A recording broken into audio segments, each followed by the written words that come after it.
Good evening. Welcome to another edition of African Americans Ain't Africans, the Think Show that proves without a shadow of a doubt that the so called African American didn't find themselves in America by way of a ship. I'm your host, the Indigenous One.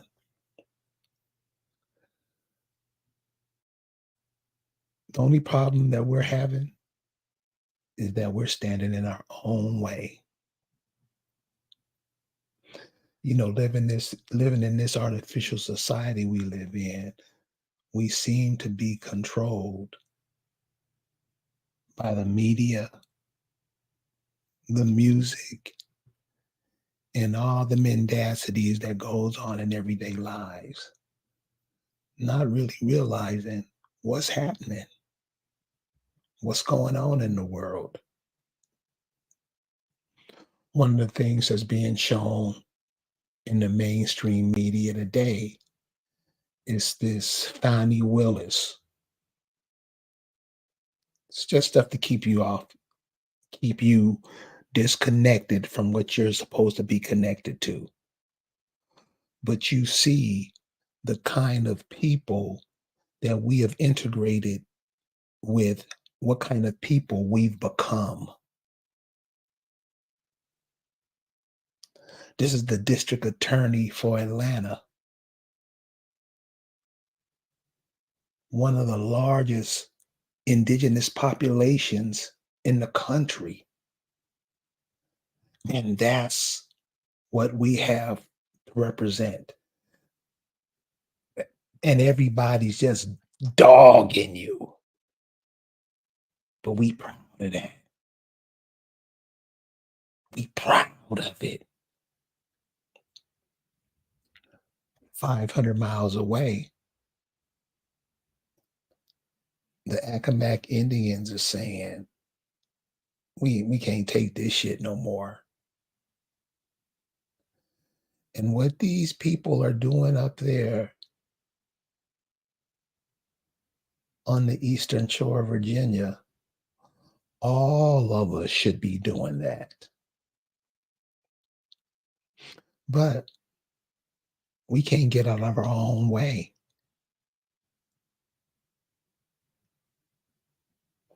We keep shooting ourselves in the foot.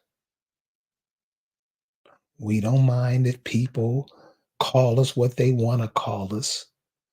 We won't call ourselves what your ancestors told you to call yourselves. Tonight, we're going to look at what's happening up there on the eastern shore of Virginia and what the Accomack Indians are doing. And I would say, listen to what this sister and what these people are doing up there, because that's all we need to do. But we rather fight each other.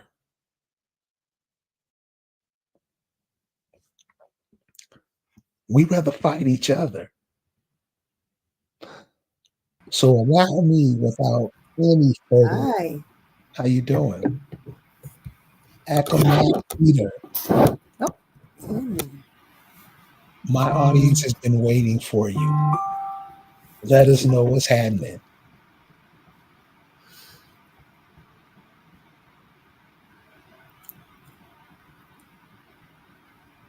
Can you hear me? Can you hear me? Unmute your mic.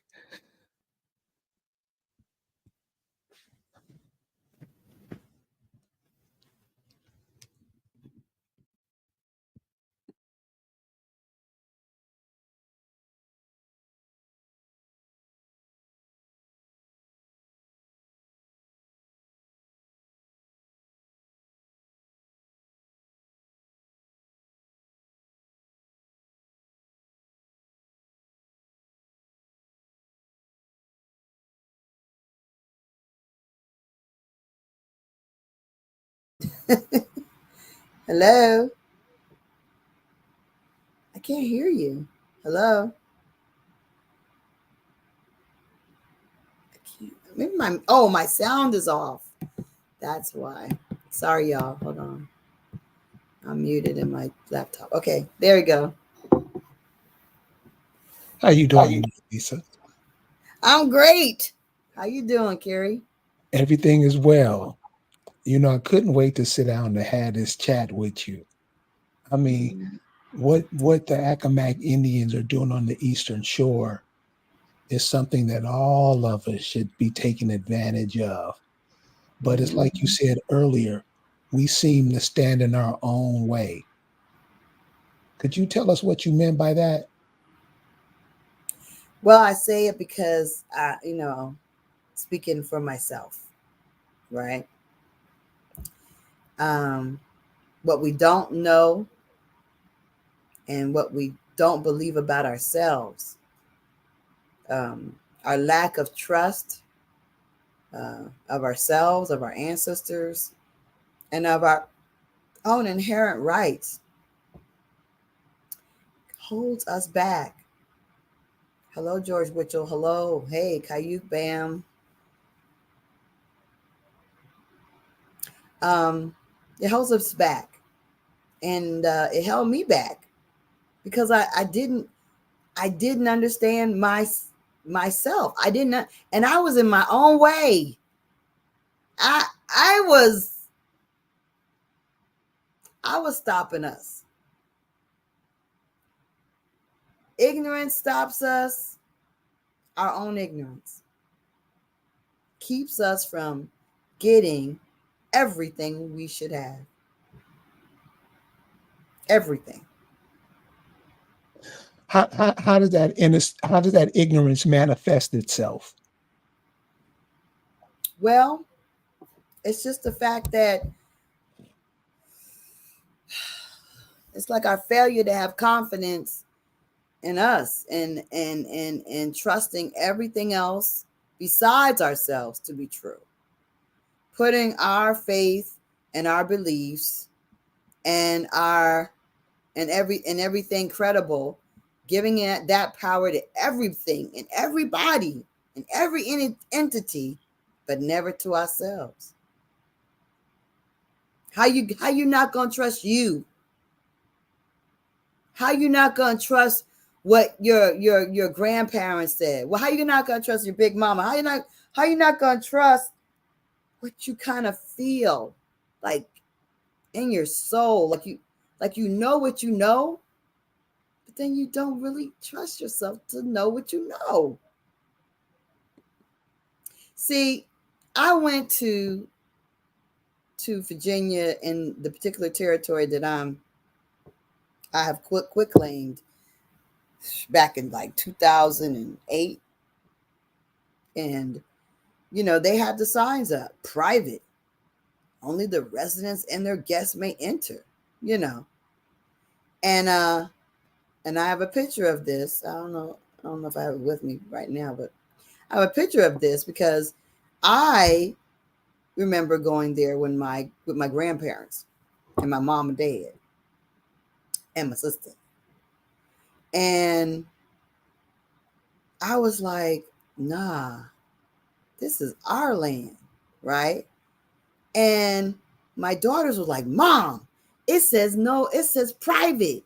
It says, only the, and I was like, nah, this is our territory, man. This is ours.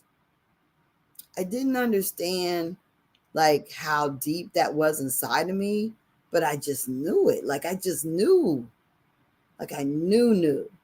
Like not know, like, yeah, my big mom used to take us out here, and like I knew like on a very, very guttural heart, soul, down to the pit of your base. I knew that it was ours. And my kids, I dragged them because they were under the age of 18 or maybe thereabouts. And I was like, we're going on this beach. Forget that sign. This is ours. And we took pictures out there. And I'm going to let y'all know, I literally took pictures of myself in front of the property that I've quit claimed today. I literally had that picture of me. I took a picture with both daughters, like One took a picture of me with her, and the other one took me a picture with the other. But I had a picture of both my daughters in front of that property on the beach. And I was like, that's going to be my house. That's my property. That is my house. I didn't know, but I knew. I knew. And then, fast forward into genealogy, because I always was doing genealogy, and I always was bringing my kids to know their homeland, to know our territory, to know the ancestors, to see the old people, to see, I was always reconnecting them with that. But the way it all came together with me going back so far that I was like, oh, wait a minute, revolutionary soldiers who were indentured. This is not sounding like things that I was taught in school. This is not adding up. Big mama, big daddy, Indians, not Negro, not African. Everybody's the same Indians? What's the truth? And so that whole thing, I mean, I was like, whoa, we're the Indians? So what? Like, so then I had to like really deep research, and I had to find out, like, does anybody else know about this thing? Because I was like, so I started buying books and stuff because I know my family. I mean, they're like doubting, they're questioning, they don't believe, they're not going to believe it just because I say it. And if I'm going to say it to them, I better have a wealth of information. So I started deep diving, getting old historical books. And my most powerful book in my collection is the one from William Strachey, where he describes in detail the American Indian that he found, particularly the Eastern Shore Indians that he found when in Virginia. And he said that we were various shades of brown, and our lips were big. And when I saw the lips were big, I was like, our hair was gross. The women had lovely singing voices. Our noses were, broad at the ends. I was like, dang, gone if he ain't describing the Negro. He's describing us. The Negro is the Indian. Man, I got to tell everybody. So, that was like, okay. And the other thing is they buried our people several times over, right? Because not only did they try to bury them in literature that said we were gone, but they changed our name before they buried us. See, we were like one of the OG name changes, because they changed my people from Accomack, which we have patented land, this Accomack. All of it's patented, just about. They changed it from that to Gingaskin. And Gingaskin, I couldn't understand. I was like, well, how does that relate to anything English or anything Indian or anything at all? Why would they choose that name, Gingaskin? Why would they change our name anyway? See, all that was perplexing to me. I never did understand it, but it was right there in my face, because I was like, there's no Ginga, whatever, in the English language. There's no anything else. I couldn't correlate it to anything, any other meaning or any other use or any other occurrence in their so-called London English, whatever, Gaelic, whatever you want to say, Anglo language. So then my daughter was like, it's an anagram. And I was like, what? And she was like, yeah, it's scrambled. It's really nigger skins. And I was like, Does that have something to do with the Redskins up in Washington? Because you guys are really close. Is that a play on that? It's a play on the fact that they knew that the niggers were the Indians. Right. That's the real play on. It's a play on us. The fact that they're going to change our name right in our faces and still persist on revealing that we are the niggers. right? Right. And we don't get it because we like, okay, Genghis Khan. I think I'm kin to that. I think my, grandmama got some of that. We from the areas. We might be mixed with some Genghis skins. Because these Genghis skins, these Indians, were some mythological creatures that looked like Pocahontas, flowing in the hair and sitting on a, hill under a tree, craving some, you know, vanilla. So, um, that's what they wanted to make us be, right? And so we watched all the Westerns. Negroes love the Westerns. We love um, all this fictitious things. We love media. And so who more would be fixated with, oh yeah, I know what the Indians look like. Any white men dressed up as Indians, and that's what we know to be Indians for real. That's what we know to be the Indians. So when my family thought of us as being Indians, just like your families, most likely, they thought of some other entities that maybe we could be mixed with, you know, especially people that's light skinned. Oh, they I may have a little Indian in me. Come on. When Pocahontas' daddy was black as night, go explain that. My grandparents are very dark complected, and they're the ones that have all the major patents associated with their lineage, not the light skinned ones. All Accomack, but some of us got connected to the paperwork in a stronger sense than some of us that lived off reservation and didn't get connected to the bag as closely. But my very dark complected ancestors, they're the ones that have a lot of paperwork. And that translates to a lot of paper, which translates to a lot of paper because land is paper, right?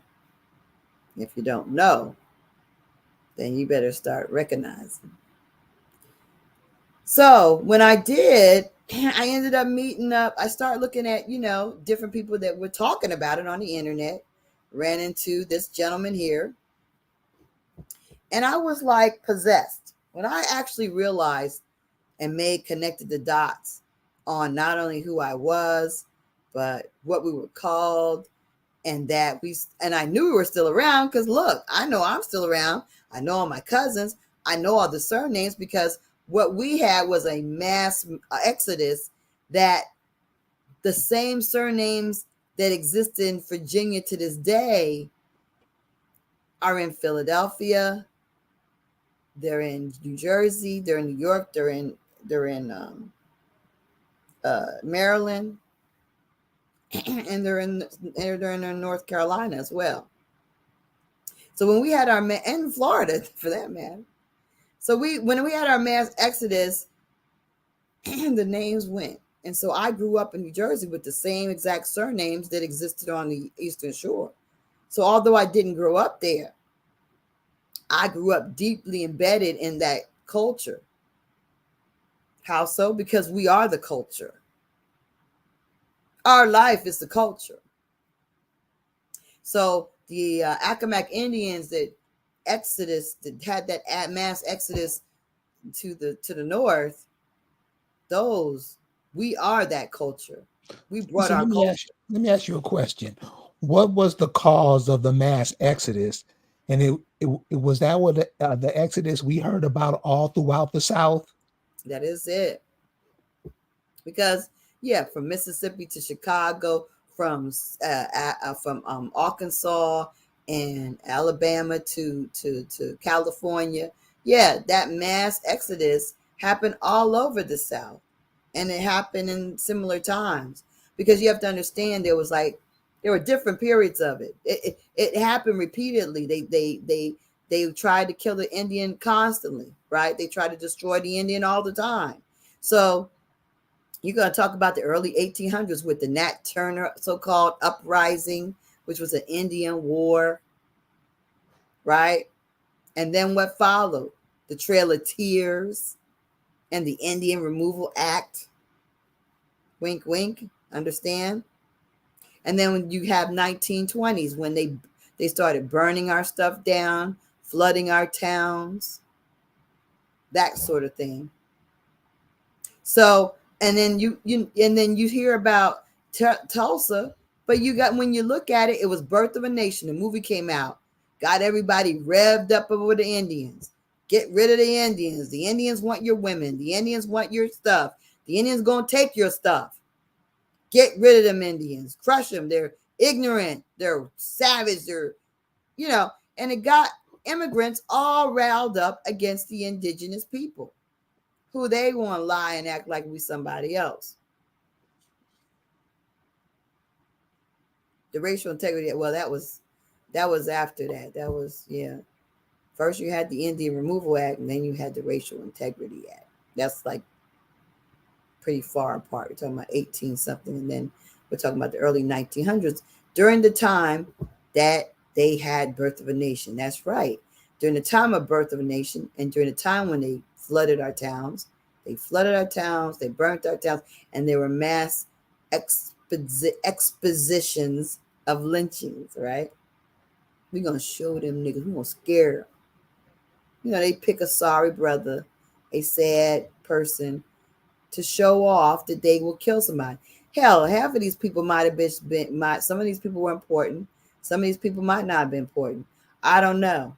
But everybody's important. I'm not saying that. But this was a exhibition of fear, terrorism. You know, it was a deterrent of us ever trying to keep anything that we had or fight for anything we had. It was to scare us. Terrorism. You know, what they do in the U.S. of A, the United Saxon Anglos. The United Saxon Anglos always use terrorism against the indigenous.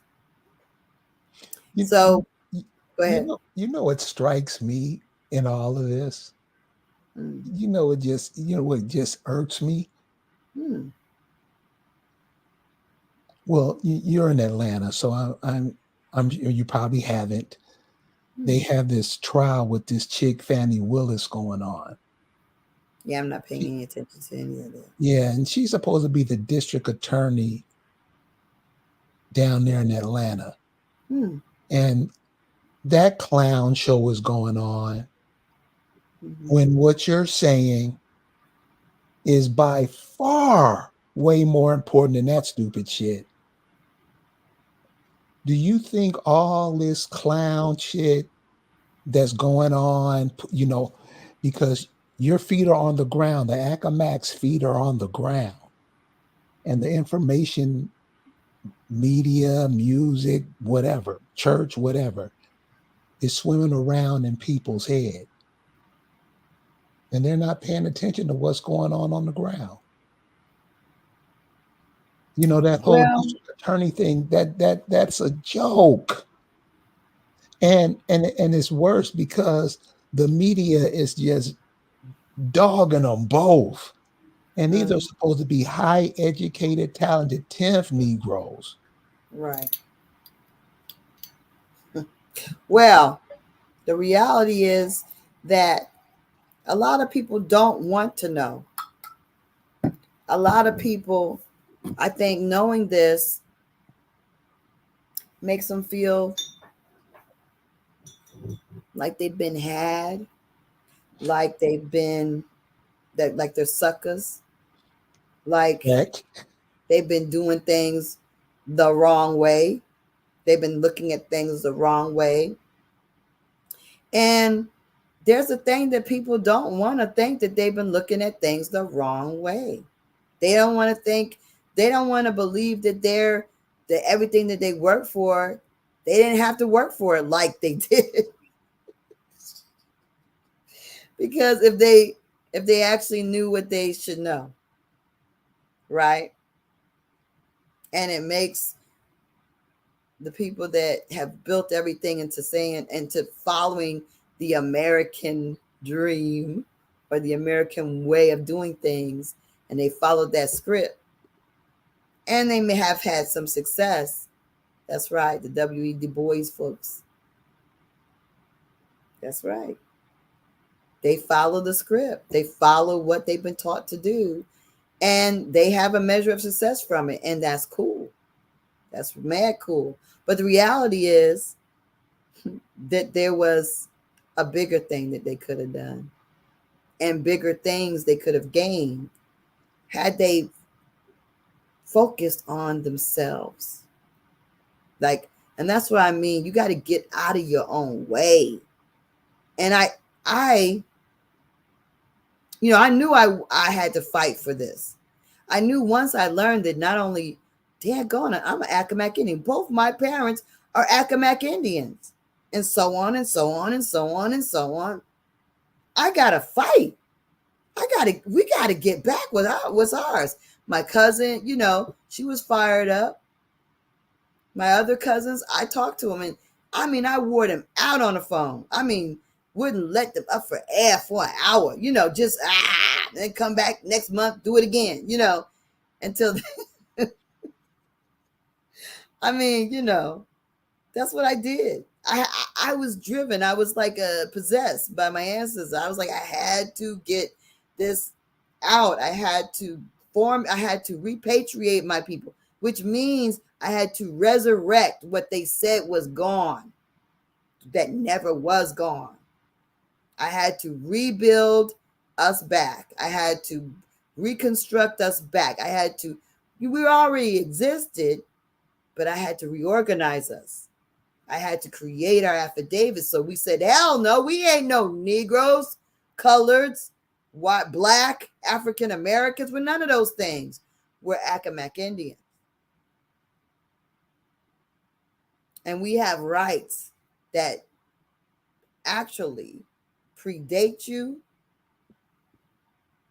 and that are superior to anybody in the planet. When you say predate, what do you mean? I mean, we've been here. This is where we sprung up from. And we are the indigenous people of the soil. We come from this. We are this. This soil is us. We are it. We are the soil. We are the trees. We're the animals. We're everything. We're the beings of this territory, of Turtle Island, of all the Americas. And I don't know where y'all come from, but I know you don't come from here. And I'm really not that curious to figure out where you all come from either. But the reality is, anybody who comes here and tries to take over, you can't take over.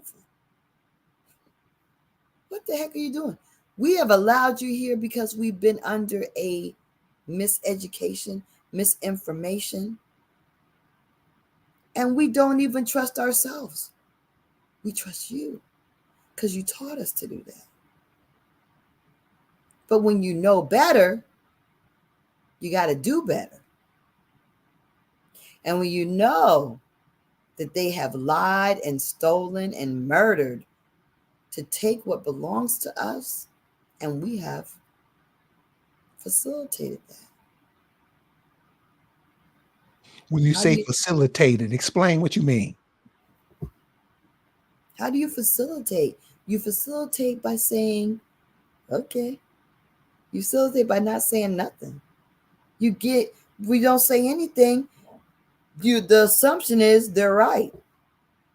When you don't say anything, the assumption is, and the fact of the law is that you agree. You give consent. If you are the people of this land and you say nothing, you are constantly giving consent to all what these foreigners are doing on your territory. All these invaders, you're giving them authority. They have no authority without us giving it to them. So when we say, I'm going to call the police, you give them authority to kill you in your house. We say, I'm going to call the police. I'm going to go to the daggone judge. You give them authority to decide what happens with your life. When you say, well, I don't know, I'm going to have to pay these taxes, you're giving them the authority to take your money.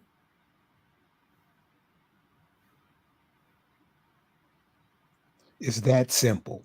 Until you say no, until you are very clear about who you are, until you are actually clear about what your identity is, until you make that known and pronounced into the planet, you're a Negro, you're a colored, you're a black, you're an African American, but you are not a free American Indian. And if you're not a free American Indian, you might as well just call yourself a slave. You know, with all the stupid shit that we do you think that's a reaction from us running away from what you're talking about? Because what you're saying makes all the sense in the world. And I can tell from when I started this about 15 years ago, the young people are picking it up and running full steam ahead with it. What are your thoughts on that? I have to say, all praises to you for being, ahead of this 15 or more years ago, and all those people that kind of knew this 15 years ago. But I gotta say, y'all, you got, with that information, and if everybody had done the work of repatriating their people 15 years ago, how far would what would this planet look like now? You know what I mean? Yes, ma'am. What would it look like now if there were, I don't even know, like 50, not even 50, let's just get 20 good nations that have repatriated, that have done their genealogy, know who they are on their land, and taken back, truly taken back what's theirs under their birthright and blood rights. What would the planet look like today if that had really occurred starting, let's say, 10 years ago? You know?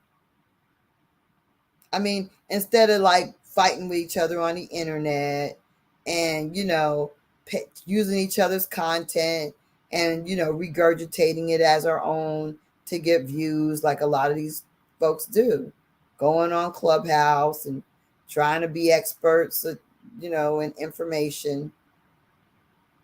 There's nothing wrong with that. This is a helpful thing.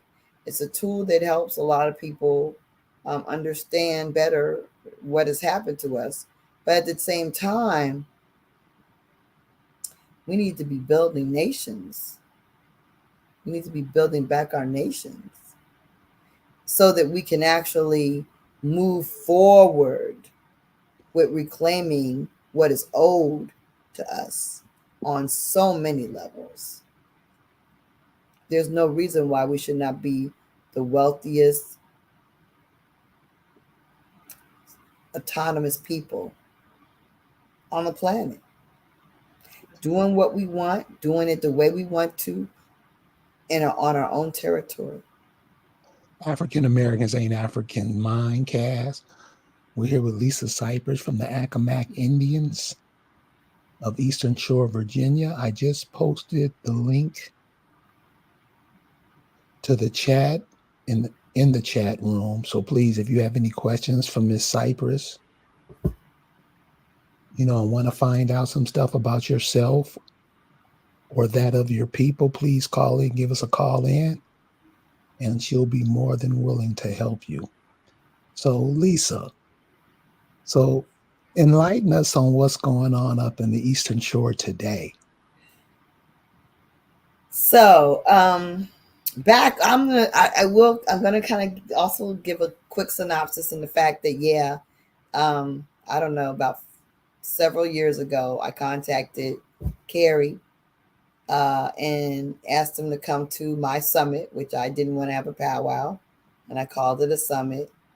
And I didn't know what I was doing or how I was doing it. I begged, borrowed, and steal, literally.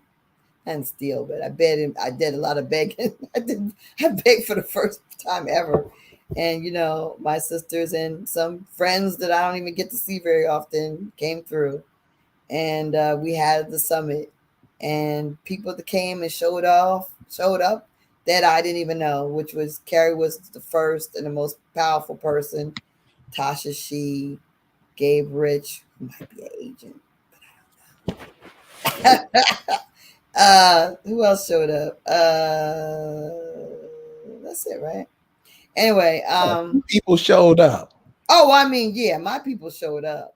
But yeah, they showed up, made me cry, and I really didn't get to spend time with them like I wanted to, but it was awesome.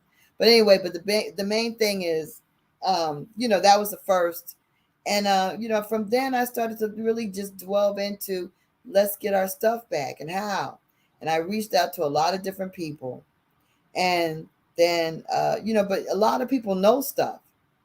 They collect information about how to get things done in government and law, and but they don't share it, right? They'll find out little facts about your people or somebody's people, and they won't even let you know. Like they'll know, oh, you may own this is this. I read this stuff, but they won't even give you the details of your own people because people are they're just trash a lot of times. They're just trash.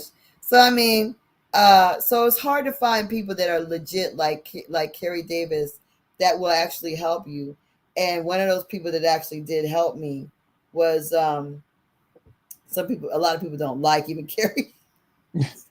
Carrie doesn't really, but it was Tomahawk Tony actually connected me to Amani Bay, and Amani Bay is very very expert at pro se lawsuits. And but what I didn't know was my land patents are law. They're treaty level. They are the law. The law is in the patent, and the patent is the law, and the patent is the highest title. And don't nobody own nothing except really those that have a patented land because it's the supreme title. It never expires. It's forever. And I kept saying that when I wrote my lawsuit because, Imani Bay taught me how to file. He did all my paperwork for my initial filings and quit claims, and I didn't know anything about that stuff.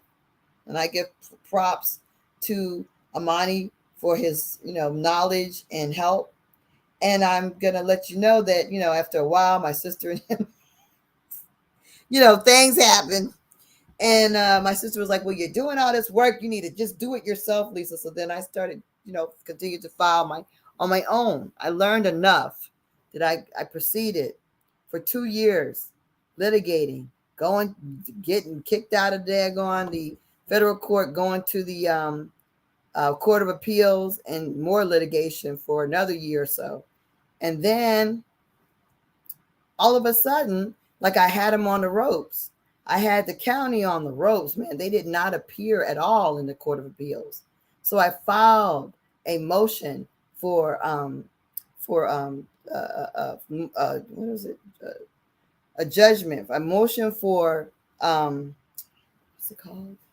Something judgment, some kind of default judgment. Yeah. I filed a motion for default judgment against the county because they did not appear. They failed to even appear. They didn't even file an appearance in court. They should have been drummed out. Should have been the end for them. But instead, the Grand Court of Appeals dismissed me, saying that there was a statute of limitations thing. When there is no statute of limitations for a patent. So when that happened, I was like, they're really corrupt. Like, what the world is, there's no justice, right? I'm thinking like that. I didn't know what to think. I was like, how could that? It seems impossible that could even happen to me. But then I realized, I started thinking for months. And then I was like, well, I'll go to the Supreme Court because that's where it should be. And then I was like, well, I'm going to go to the Supreme Court. This thing is so big. What I'm doing is so friggin' mind-blowing. They don't want anybody to know what you can really do as an Indian. I wouldn't be surprised if the Supreme Court did some real corrupt stuff when it comes to this kind of level of, of truth, right? And rights. Do they want somebody to win? No. And then I was like,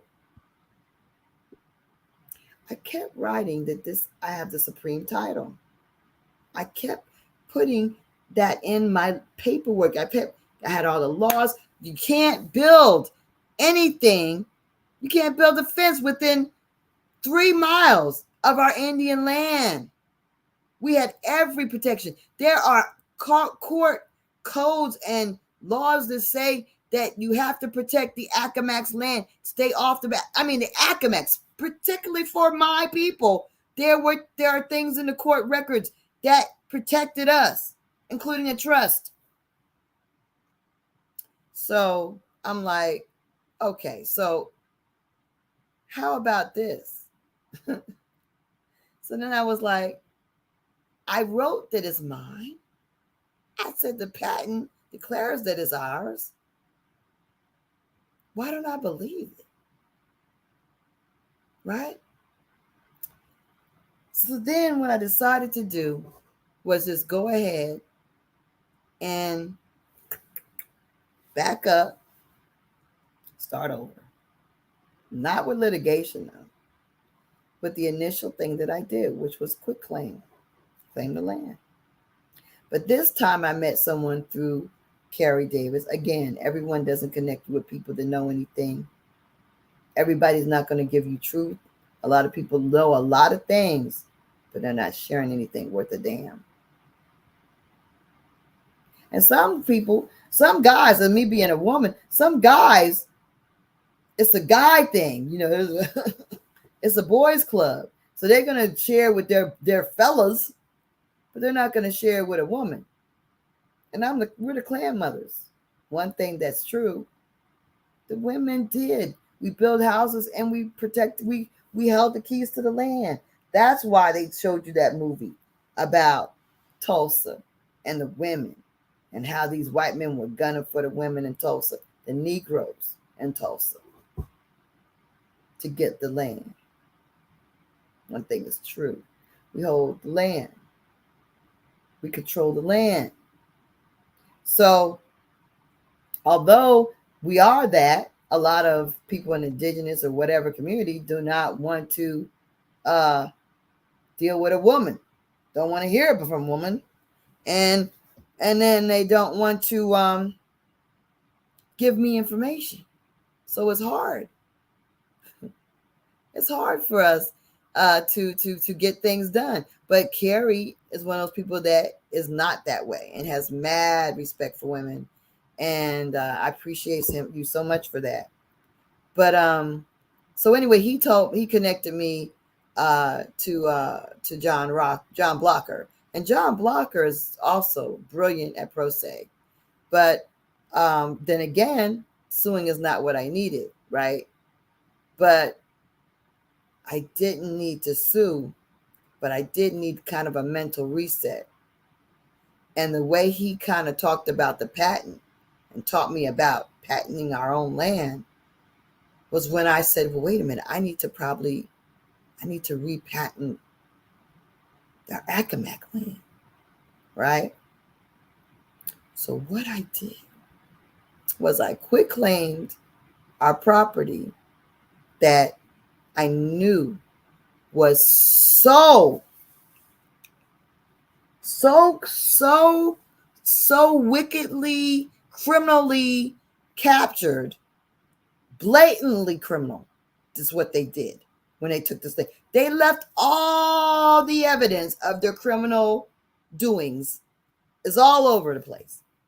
They had no shame in what they did on Smith Beach Road, the place I told you that I stood before in like 2008 and said, I know this house is mine, I know this land is mine. So when I knew about it and I wrote about Smith Beach Road in my case, I wrote about a lot of our patented areas in my case. I wanted to give them a preview of things to come. I'm just a jerk that way. I mean, I could have just not said anything, but I wanted to give them something juicy to read. And I know that the people powers that be read my case like it was the Reader's Digest. And when I talked to the newspaper about it, she agreed. She said, yeah, they read. I was like, oh my God, they read my litigation like it was yeah. But anyway, so basically what I did was I rethought it. I had, some different perspective when talking to John Blocker. And I was like, okay, I'm going to refile. When I filed this time, I'm reclaiming our patented land at the same time that I quit claim. And when I did, they were really freaked out. I mean, they were really freaked out that we were quit claiming, let alone how I was quit claiming it with the patent. The way I put it with the patent. The way I reclaimed our patented land with my quit claim. Powerful. Hmm? Yeah, nobody's gonna see this video. But anyway, so this Watch. they did not want me to file. In fact, she refused to file my patent. She refused to. I had to I had to make it I had to make it a exhibit. I had to make an exhibit and attach it to my quit claim. But then I got wise, because after I did that first property, the second property, I embedded it in the quit claim, so you couldn't make me make it into a exhibit, and so it could be disregarded or whatever. It's part of my quit claim. So with that being the case, I'm announcing that everything we do is reclamation of our patented land. Sometimes it's all about saying yes. Okay, yeah. I don't know what NAB1, but yeah, you're right. It's like a spell that's cast over us. But a lot of what they do is spell casting, and a lot of words are important, and how you introduce what you're doing is important. And so what I learned is, like, you have to know that reclaiming what is yours in the right way, that is crucial. That is crucial. Crucial to what we do, right? So I reclaimed it in the right way. It got them really fired up. But then you also have to be very clear about announcing what you're doing, right? Virginia's bad. New Jersey's worse than Virginia, but Virginia's bad. And some patents, some states are real free with it. You can get your stuff done. And other states, like what I hear about Florida, Georgia, you can get things done. Get things done, son. But so I mean, but you gotta know, you gotta get started. You gotta get out of your own way. You gotta believe what you gotta put what you believe into action, right? So I didn't know what was what, but I was like, wait a minute. If I really believe that the patent says it's mine, what am I afraid of? What am I afraid of? I'm afraid. Why are you afraid? You are the Indian. This is yours. What are you? What? What? What they gonna do? They don't own anything. They come from slaves, orphans, and prisoners. What are they gonna do to you on your own land? What are they gonna do to you surrounded by your own ancestors? They don't have a right to do a thing to us. And the newspaper, she asked me, the reporter asked, she said, are you afraid that somebody's gonna claim you're trespassing? And I was like, no, because they're criminals. They are criminals. And how can a criminal who has stolen what is yours state I'm trespassing? How can they do that? They can't. How could they even say that? The fact of the matter is, I have the highest title. So if they want to come, I don't have to sue them. And that was the mistake that I made almost 3 years ago now. Although, it was great having that legal lesson from Amani Bay, and I highly recommend it. Um, it didn't really help in the fact that all it did was I waste 2 years, 3 years fighting in a way I didn't need to fight, because these people, these courts, don't have any power over us like that. They don't have they don't have the jurisdiction or the authority to tell us what our land is over. And over when in any case between a white and an Indian, the white man has the burden of proof. So if you got a question about me quit claiming my land, you gotta meet me in Supreme Court. And I don't even know if that's even the right authority, because they really don't have authority over me. They have authority over you. They ain't got no authority over the Indian. So, but you are not fitting to get this Indian to deal with you over a patent in any other place, because no other place has authority. And if the courts were honest and fair, then they would have said, you know what, this is the wrong jurisdiction, lady.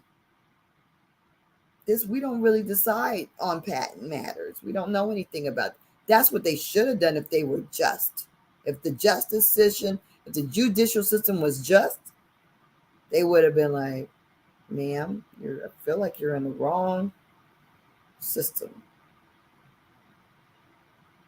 We don't have authority. But they didn't want me to even know that.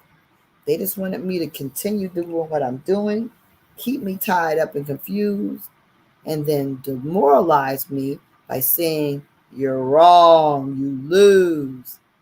So after I did when I was dismissed, they called me. They called me from the newspaper, and they said, "So how do you feel? Like, what do you think?" I said, "What do you mean?"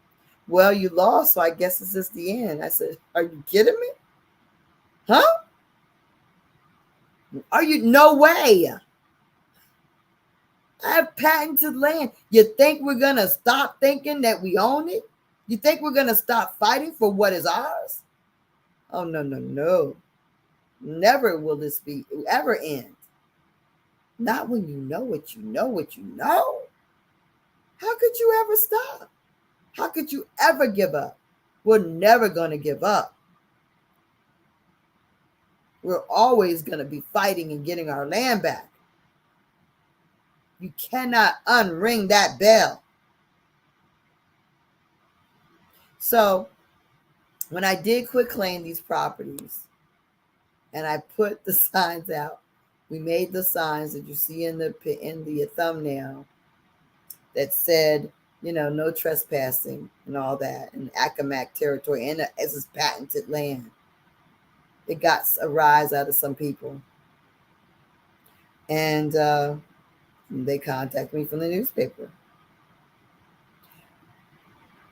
I had also put a proclamation in the newspaper. I paid $200 and some, and I don't believe they put it in the actual paper, which is a whole nother thing I need to deal with, or not. But they put it in their legal website, permanent records of public records. So anybody can see it's publicly in their legal publications, right? Online. But that is a declaration, a proclamation that we are reclaiming our land based upon our patent, that we know our rights. You have to make these public announcements. That's part of the undoing of their spells. You have to know who you know, who you know. And see, when she says spells, the spells are calling yourself black Indians. All you're saying is you don't The light doesn't shine. You don't see. You're nothing. The light doesn't shine on you. That's why they have the Statue of Liberty with a torch so they could see. That's why they have their emblem of Columbia with lights so they can see. They always calling you dark skin, black. Those are the spells she's talking about. Not only do they do it, they get you to do it against yourself. And you won't stop. It's evidence. Nobody's black. You've never seen a black person, yet you call yourself that and will kick somebody's ass if they tell you the truth about it. These are the spells that she talk about, and we just can't seem to let go. So check out what this sister's doing, y'all. She's spilling it. Got to get out your own way. Lisa, as you were saying. Yeah. Well, hold on. We have a caller that want to ask you a question. Seems like, how you doing, Infused Virgo? Let me hold on.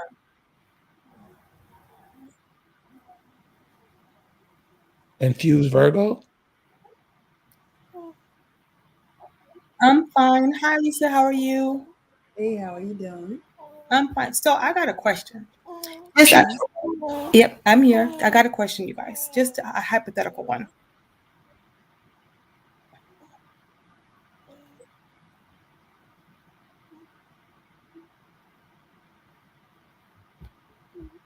Yes?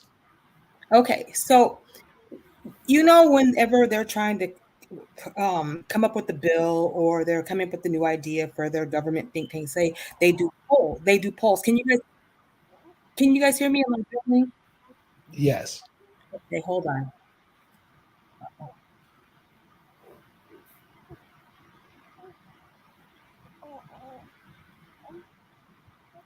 I'm sorry. Hold on. Let me. There we go. Is that better? Hold Yes. on. Hold on. I'm gonna turn you guys off on the other one. Okay. I'm so sorry, you guys. That's so unprofessional of me. Okay. So they come up with these ideas. They do these polls. They send like mailers out. They send canvassers out. They ask questions and all of that stuff like that. And they vote on it and all of that. They talk about it in their community. When have they ever came to anybody in the indigenous community and said, "Hey, you want to be called Negro? Hey, do you want to be called Black? Hey, do you want to be called colored? And lastly, do you want to be called African American?" I don't understand. I mean, how we are so acclimated to being these things and not even fighting it or saying, no, that's not who we are. We just accepted it and start putting it down on applications and everything, that includes myself and so forth. But I just wonder, when was anybody ever asked about this? And then another thing I noticed, and I know I'm being long winded, I apologize. I was doing my family history, looking on Ancestry. And my grandmother is a little short, or great grandma was a little short Choctaw woman. On the census, when I looked last year, it said Negro. On this year, when I look on the census, it says white. So who's giving them permission to change these identities of our people? Where is this coming from? And what do we do about it? You are. You're given permission. Because when they do that and you don't say, change her back to who she Mm-hmm. is, which is Choctaw, then you're giving permission. Mm-hmm. See, when I see things that are in the records, whenever I can, I fight it. I'll Ancestry. I'll send them I'll send them a message. You can correct stuff. You Okay. can just be like, this is wrong, and, Right. and you change them back to this. And then like I fight my cousins. I fight my kinfolk. Like if they're, I get very upset. Like they tried to some guy they hired to do a live lesson, a Zoom lessons on at the library in our town Mm-hmm. in Virginia, and he was talking about the fact that he was of of the lineage, yet he was an African. And I was like, no, you're a Jacobs. Mhm. Jacobs are Indian. And not only this is a problem, I said I was about to sue his ass because I was like, we have a Jacobs that knows his genealogy. He had gave me a book of genealogy. He's one of the first ones that gave me a book of genealogy. And I said, this guy lives in Canada and he's basing his genealogy on what he knows about his Accomac heritage. And I Mhm. said, you are putting his status and his status in Canada in jeopardy as an Indian because you're saying that he's an African. Right. And Jacobs aren't African. So see, and then I went to the library and called him. I said, if you broadcast this, if you keep, I will sue you. They took down the information on it. See, we are the reason these things persist because we don't say no, because we don't fight them. Like I go and I talk to the what is it, the road routers, the rooters club, and all this stuff, and I'm like, look, don't call me African. Don't call me. You can call me colored. You can call me Negro. That's okay. Don't call me black or don't call me African American. Mhm. Know, we are the problem. Nobody is going to take us by the hand and say, "Oh, she don't want to be called that for us." It's our families that we have to represent. It's our all a nation is a group of families. Right. So it's our acquiescence that's initially causing the problem. You have to Speak up. take a stand. You have to speak up. You have to fight. If you don't fight, and it may seem like I'm fighting all the time, which I am. I'm fighting all the time. They probably see me as that dude in court. What's that guy in Detroit? They probably theoretically I'm like him to the people on the Eastern Shore. I am like him. I may not literally be in their meetings yelling and calling their names, but in their minds, I am that to them. And so, but that's what you have to be. You have to be that kind of presence in the world as you take a stand for who you are. Now, they would never, they know who we are on Eastern Shore. Mhm. They don't question who I am. That never happens. But when when they try to insert these spooks in the corner to say, "Oh, I'm African," but they're us, but they're me. Oh no! See, that's Right. when I have to kill. That's when you have to. No, you don't get to. You don't get to slam my culture or my heritage and say you are me and we are kin, but you're an African and you look like a white person practically. You know what I mean? How Yeah. dare you? So these people you have to slam. And my own cousin, a distant cousin, a cousin is nonetheless gets paid well, all kinds of like grant money to do artwork now as African. Why? Why? Because of what I'm doing. Because they want him to be like my Achilles heel. Mhm. He's my cousin. They know he's my cousin. They know we're kinfolk, but yet they're actually paying him to say he's African. This man has received patented land or grant or just money. They gave his cousins 650 acres that represent a part of our patents, and they kept it to themselves. He has benefited off of being an Indian, yet he's calling himself an African. This is what you have in your families. True. When you have families like this, that he knows you're a Mhm. problem. You are the enemy. You're the enemy when you are a problem and you stand up against our lineage. But that's gonna happen. They're gonna go for people around you. But as far as these things of changing the history and changing identities, if we don't say anything, if we don't do anything about it, that's our fault. You hear that baby in the background? Yeah. Mhm. So what are we leaving for them? What are we leaving from them? Showing our asses online, like Lisa said earlier, fussing and screaming at each other. What are we leaving for those that are behind? A mess. So, anything else you wanted to add, Infused Virgo? No, no, no. That was exactly what I needed to hear. Thank you. Okay, thank you for calling. Don't Thank do Absolutely. it you. strange. Nice to You're see welcome. you. All Nice to right. see you as well. All right. Well, I mean, there you go. I mean, seriously, we have to Get out of our own way.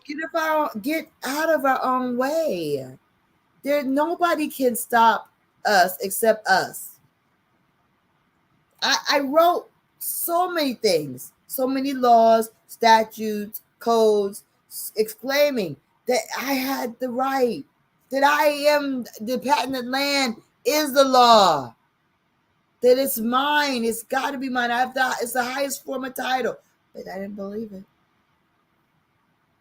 I didn't believe it to go and move into the houses, and even I won't say that, but I'm saying that I heard that people were like, well, if she owns it, why is she moving in? See, they know what we can do, but we don't know what we can do. And if you're too scared to make that move right now, baby, like if you're too scared to make that move, oh well, we got to be bold enough to make the move, to not only say what we say, but to stand behind what we say and to mean what we mean.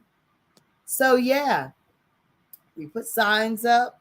And my sister was like, I ain't going out there with you to put up the signs. But myself and Thomas, we put out the signs. Okay. And yeah, you think people called the police on us? Hell yeah. There was somebody driving around, circling us for like 5 times he drove around us. And we kept going from house to house, going in the backyards, going in the front yards, going around the side, doing what we did. It is So, our land. so the Believe list. it. If you say it's your land, you better believe that it is, or you're wasting your energy. If you say you're an Indian, you better believe you're an Indian, unless you're wasting your energy and your time. If you're not going to do anything with it that's going to change what can be for the future, for your progeny, for those that come behind you, what are you doing? Tangible changes have to be made, or else you're wasting your time. And let me tell you, this window ain't gonna stay open. Like I know, like you can say I'm always gonna be in there. Okay, but let me tell you something. So, do you think this is part of, because I, like you say, they know. So, do you think it's part of why all the immigrants are being flooded into the country at this time? Oh yeah, because they know that their time is up as colonizers, and so they're like, let's screw up, let's wreck the apartment. I mean, if we're gonna be evicted, let's just wreck it. Let everybody come in and have a party. Let's have a bong party. Let's have a daggone, a beer keg party in this damn apartment and wreck it because we're being evicted. And that's what they're doing by letting anybody and everybody, and mostly men who have a tainted past, are being let into this country from all over the planet. Because they don't care for the Indian, and they don't want the Indian having anything back to enjoy. But we're not letting them have that opportunity. And anybody who stands in the way of the Indian getting back what, at least the Accomack Indians getting back what we have, they're not going to be successful, because our ancestors are lit. I mean, these dead people are powerful. They push me around all the time. So I mean, they're making all this happen. I could say that it was me, but it's not me. My ancestors are doing this. My ancestors sisters secured the bag by having these patents. It is my duty to do everything I can to make sure that they did not do this for nothing. Let me ask you this. I just want to see the expression on your face on this. What if we put as much faith and love and fervor as we put into our ancestors as we do Jesus? What would happen?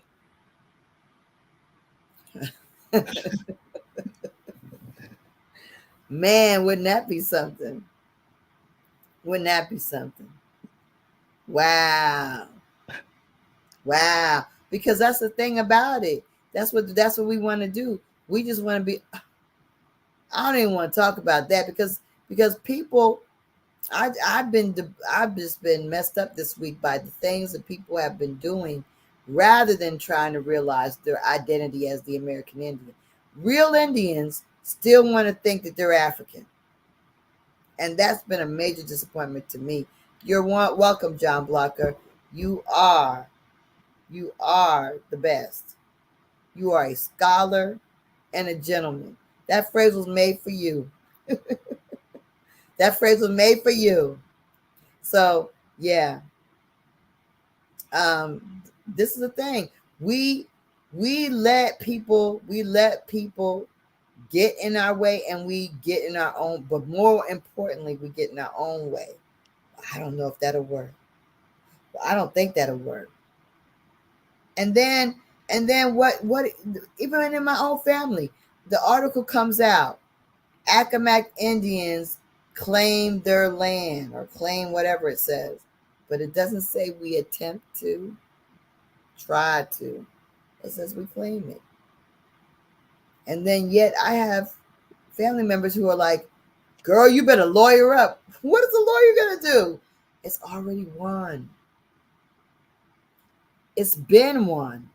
I didn't even know that it was won, but it's been mine. It's been won. But when you don't know what your authority is, when you don't know what your real rights are, they can tell you anything and you'll believe it. They can tell you anything and you do believe it. They don't have a right. They don't have authority. You have authority. You have rights and power. Get out of your own way.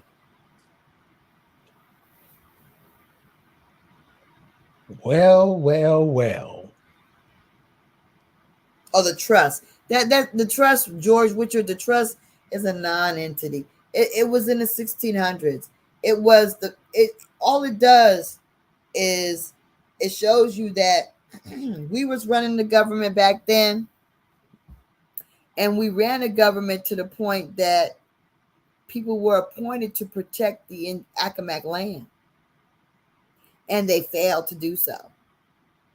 But so many things were set in place to protect our land that it even included a trust, and the people were named, and these people were responsible. And not only were these names, these surnames responsible, but their kin. It was supposed to go back down to their kinfolk. So to this day, there are people that have failed to protect what they were supposed to protect in our land. So that's the significant. It's not really that significant, but it is significant when you think about the fact that, wow, a lot was done to protect the Accomack land. What the hell happened? What happened is they were greedy and they didn't give a damn. So they lied and taught us the opposite, that we sold our land. Then they wrote books saying we sold our land. And we, like the great little students that we are, believe what they wrote in their fictitious books. And not only did we believe that, like I said, anything that they say, the more sense it don't make, the more we believe it. Lisa, what are the last words you want to leave us with? I would love it if people would just kind of wake up and stop talking and start doing. When I learned what I learned, I went on the internet and did some YouTubes, but not because I wanted to talk about it, because I just wanted to create, I wanted to resurrect our people and our story. And so you got to have a website. I made YouTubes to tell our story because I want to bring us back to this alive state, right? It wasn't because I wanted to be a YouTuber. My kids was tripping. They were like, "Mommy, want to be a YouTuber? What's going on with her?" But it wasn't that I wanted to be a YouTuber and talk about indigenous stuff. I didn't. Everything I did was strategically so that I could elevate my nation. It was about nation rebuilding. It was not about I want to be known on the internet. I wanted to be on there on Carrie's channel and talk because I want people to know about the Academic. Everything's about building our power back. Had nothing to do with wanting to be on the internet. That's what's that? Or wanting to talk about indigenous stuff.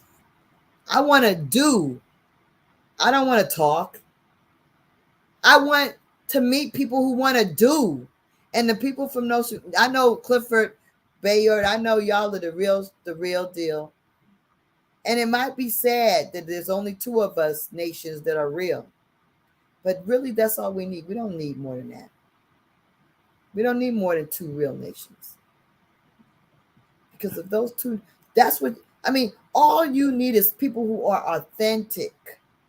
And better to have just two or one that's authentic than 30 that are fake and weird and fraudulent and fugazi and just making up their surnames and going into these weird, social group type of tribal nations and trying to say that they're clan mother for the world and all this dumb stuff.